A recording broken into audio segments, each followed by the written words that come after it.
As a kid, my parents and I would often go up north to visit my grandparents who lived on a farm. I have tons of fond memories of playing on the farm, and I even remember taking my Game Boy and playing Pokémon on the way there and back. Ever since my grandpa passed away about 2 years ago, there are no longer any animals on the farm, and I've been reminiscing a lot about my time spent playing with them, learning about them, and helping my grandpa take care of them. When coming up with this week's top 10 idea, I began to notice how many Pokemon remind me of farm animals, and that's why today we'll be counting down my top 10 favorite Pokemon that are based on farm animals. It's important to note that when I say farm animals, I mean animals that if you were to go to a farm, you would more than likely see. So while something like an ostrich can be found on farms, it's not what you'd typically consider to be a farm animal. For this top 10, I'm more so looking at animals like cows, horses, pigs, chickens, sheep, goats, etc. This also means that inanimate objects don't count. So for example, even though a cacturn resembles a scarecrow, which is often found on farms, it's not an animal and therefore a Pokemon like it won't be found on this list. Keep in mind that these Pokemon are just my personal favorites, so if you have one or more that you thought should have been included, be sure to leave them in the comments down below. With that said, let's jump into the top 10. Starting this list off in 10th place is Honcho. Admittedly, Honcho is probably the least farm-like Pokemon on this list, but I still think it qualifies. If you go to any farm, you are likely to see numerous crows loitering around and stealing the farmer's food, which is exactly why the tradition of setting up scarecrows was started. Honcho is a super cool Pokemon, and I'm definitely happy that Murkrow got an evolution 2 generations later. It being a dark type, yet deceptively being dressed in formal attire is perfect since crows are so mischievous. There were actually a lot of bird Pokemon that I was considering for this spot, some of which I even like more than Honcho, but I felt like a crow Pokemon belongs on this list more than the others. The others that I had considered included Xatu and Skarmory, which are based on condors, Unpheasant, which is a game bird, and Mandibuzz, which is a vulture of sorts. Coming in at number 9 is Miltank. Now, I know a lot of people don't like this thing, and I can't possibly fathom why, but I feel like any farm-based top 10 would be incomplete without it. Miltank is a second generation pure normal type that is quite obviously based on a cow, and the only Pokemon thus far that is. Now, I will admit its design is quite, silly, but think about the other pure normal types out there. This thing kind of fits right in, and what can I say? Cows are awesome. Once I got over the PTSD that Whitney's Miltank gave me in the second generation games, I realized that this thing actually has a bit of charm to it, and is definitely underrated in battling, which is why it takes number 9 on today's list. Dashing in at number 8 is Rapidash. Okay, that was a terrible pun. Rapidash is of course based on a horse, yet it kind of has these subtle yet majestic unicorn looks to it.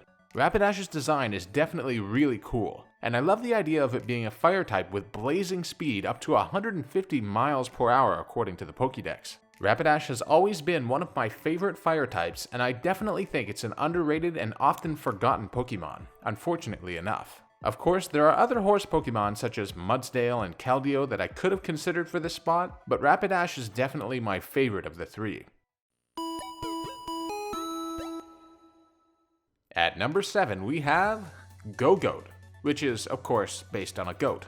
I mean, it literally says it in its name, guys. Gogoat is a very bulky 6th generation pure grass type that you could actually ride around in Pokemon X and Y. Not only is its design really sleek, but this Pokemon also has some really cool capabilities, including that if its rider holds its horns, it can actually sense his or her feelings, and therefore it can act according to the rider's will almost instinctively. Gogoats also choose the leader of their herds by battling with their horns and seeing who wins, which I find to be a really cool concept and is very reminiscent of what many goat herds actually do in the real world. Fighting its way into the 6th spot is Blaziken. Blaziken is the final stage fire starter Pokemon from Gen 3 and is based off of a chicken. Now just try and tell me that this isn't the coolest chicken you have ever seen. Gen 3 was an amazing generation in terms of starter Pokemon, and although Blaziken is my least favorite of the three, it is certainly no exception. Blaziken was the OG firefighting Pokemon before the typing became overused.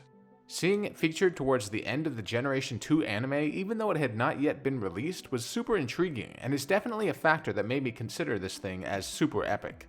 Blaziken is quite a powerful Pokemon too, and don't even get me started on its Mega Evolution. Another consideration for the spot was Moltres, but as many of you know, Moltres is my least favorite of the legendary birds, and it looks more like a rubber chicken than anything else, so yeah.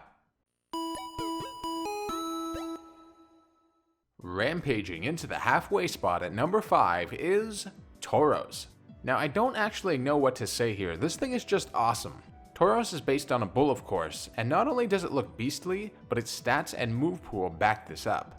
Toros' design is timeless, and all in all it's a pretty rare Pokemon, especially in Generation 1, only being found in the Safari Zone with a maximum 10% chance of being found in the easiest sections to find it. Added to this is the fact that in the anime, the episode in which Ash caught 30 Toros, yes, 30, was banned outside of Japan, so this added to its rarity and mystery since we had no idea how Ash got his. Toros has always been one of my favorite pure normal types, and I don't see that changing anytime soon.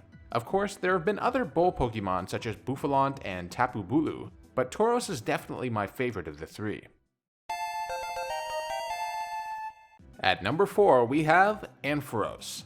Admittedly, Ampharos certainly does look less sheep-like than its pre-evolutions, but you can see that it is steadily losing its fur throughout the evolutions, so it seems Ampharos is intended to be a sheared sheep. I've always loved Ampharos ever since it was introduced in Gen 2.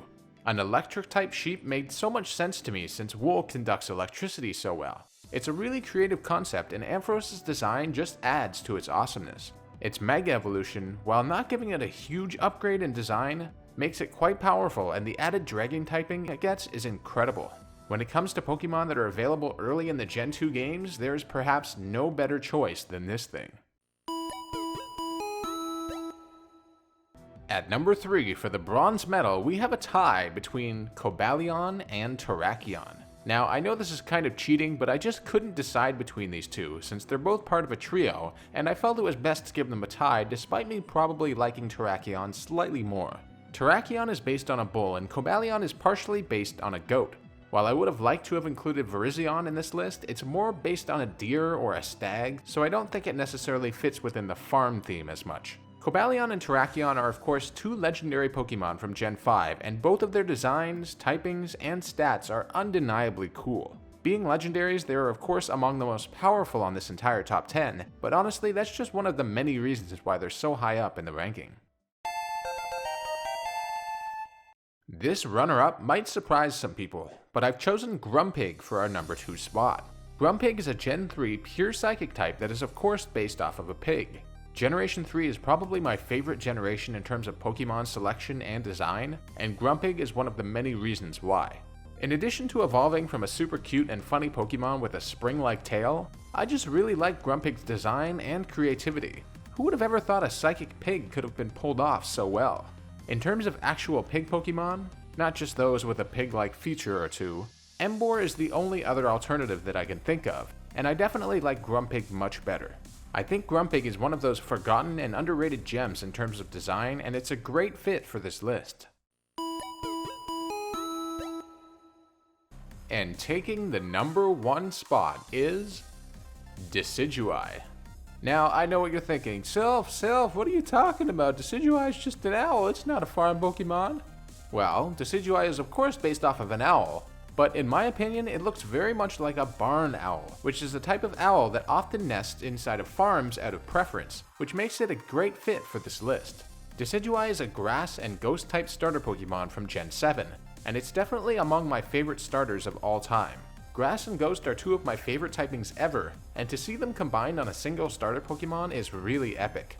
In addition to that, Decidueye's design is absolutely incredible. It's got mystery, coolness, and power all combined into one, and it shows in its competitive capabilities.